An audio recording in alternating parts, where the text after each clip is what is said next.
कानपुर की सीसामऊ सीट पर भी उपचुनाव होने के कयास लगाए जा रहे हैं, क्योंकि ये जो सीट है ये जब से सीसामऊ विधानसभा बनी है तब से ये सीट सपा के कब्जे में थी। इस बार उपचुनाव होंगे और इस चुनाव में क्या बदलाव होगा ये जानने के लिए हम सीसामऊ विधानसभा के ग्वालटोली क्षेत्र में खड़े हैं और यहाँ पर हमारे साथ में कई लोग खड़े हैं। इनसे जानने का प्रयास करेंगे क्या इस बार कुछ बदलाव होगा या ये जो सीट है ये सपा के ही कब्जे में रहेगी। क्या नाम है आपका और क्या लगता है कि इस बार उपचुनाव होंगे तो क्या बदलाव होगा? नाम मेरा नौशाद है, लेकिन उपचुनाव जो भी होगा सीट सपा के खाते में जाएगी, क्योंकि हमारे इरफान सोलंकी जो विधायक रहे हैं राजनीति के शिकार हुए हैं, लिहाजा उनकी अगर मिसेस खड़ी होती तो उनको ही सपोर्ट किया जाएगा। अगर उनके परिवार से किसी को टिकट नहीं मिलता, अदर कोई खड़ा होता है तो भी सपा को ही सपोर्ट किया जाएगा, क्योंकि सपा के कार्यकाल में काम यहाँ बहुत हुआ है और जब से विधायक जी हमारे 1.5-2 साल से नहीं है यहाँ पे, जेल में है, तब से कोई काम नहीं हो पाया है। जब विकास की बात करी जाए तो कितना विकास हुआ है यहाँ पे? नहीं, विकास तो हुआ ना, काफ़ी कुछ काम कराया है, बहुत काम कराया है, गलियाँ बनवाई है, आरसीसी बनवाई है, हमारे सभासद भी रहे हैं मनोज पांडे, उन्होंने भी गलियाँ बनवाई हैं और विधायक जी ने ही काफ़ी काम कराया है। क्या लगता है विकास हुआ है सीसामऊ क्षेत्र में? हाँ, पहले से बहुत विकास हुआ है। इरफान सोलंकी जी ने अपने समय कार्यकाल में बहुत सारे ऐसे काम किए हैं जो जनता को पानी की लाइन, सीवर की लाइन, जो अभी तक यहाँ पे चौक थी किसी ने ध्यान नहीं दिया और मात्र 17 घंटे में पूरा काम उन्होंने करके दिया, तो विकास हुआ है। तो इस बार जो उपचुनाव होता है तो क्या लगता है कि कुछ बदलाव होगा कि जो सपा की नहीं, सपा की सीट रही है, सपा ही की सीट आएगी, क्योंकि यहाँ पे विकास हुआ है, सबने देखा है, सबने जाना है, पहचाना है।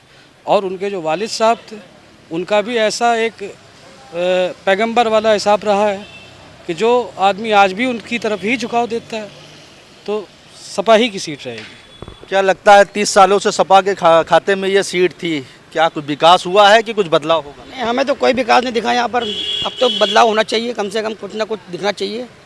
और अब तो जब बीजेपी का यहाँ पे गढ़ बनना चाहिए इस समय। उपचुनाव में माना जाए इस बार बीजेपी की जीत होना चाहिए। क्यों, ऐसा क्यों? क्योंकि सपा के यहाँ पे हमें कुछ दिखा नहीं, हमको बदलाव वाला कुछ दिखा नहीं, कोई विकास नहीं हुआ।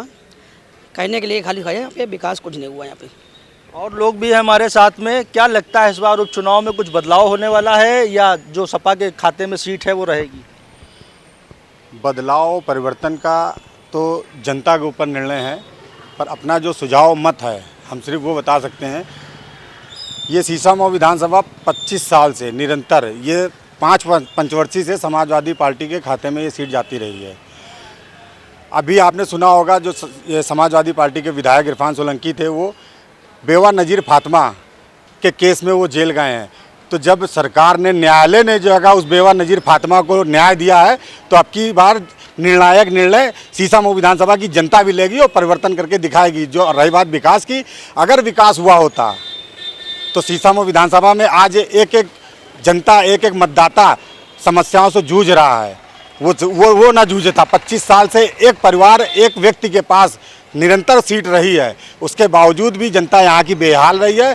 जिस चीज़ से त्रस्त है, अब की वो गुंडा राज, वो माफिया राज ध्वस्त होकर के जनता फिर से योगी जी के साथ, मोदी जी के साथ परिवर्तन करेगी। यानी बदलाव मानते हैं, सीसामऊ सीट पे बदलाव होगा? बिल्कुल परिवर्तन होगा, बिल्कुल बदलाव होगा, क्योंकि जनता भी समझ चुकी है कि जिनको मैंने चुना था वो दोहरा चेहरा था, दोहरा चरित्र था उनका। वो जनता में दिखाते अपने आप को सच थे, पर पीछे वो पर्दे के पीछे अत्याचार, दुराचार, हर तरीके का व्यवहार करते थे, जिसका न्यायालय ने अभी साक्षात उदाहरण है। न्यायालय ने बेवा नज़ीर फातिमा को उदाहरण रूप है अभी कि इंसाफ दिया है। तो जनता भी सीसामऊ विधानसभा के साथ अब की बार इंसाफ ही करेगी। 25 सालों में अगर विकास की बात करी जाए तो सीसामऊ क्षेत्र में कितना विकास हुआ है? ये तो यहाँ की जनता खुद देख सकती है कि आप भी जनता हैं, आप क्या मानते हैं?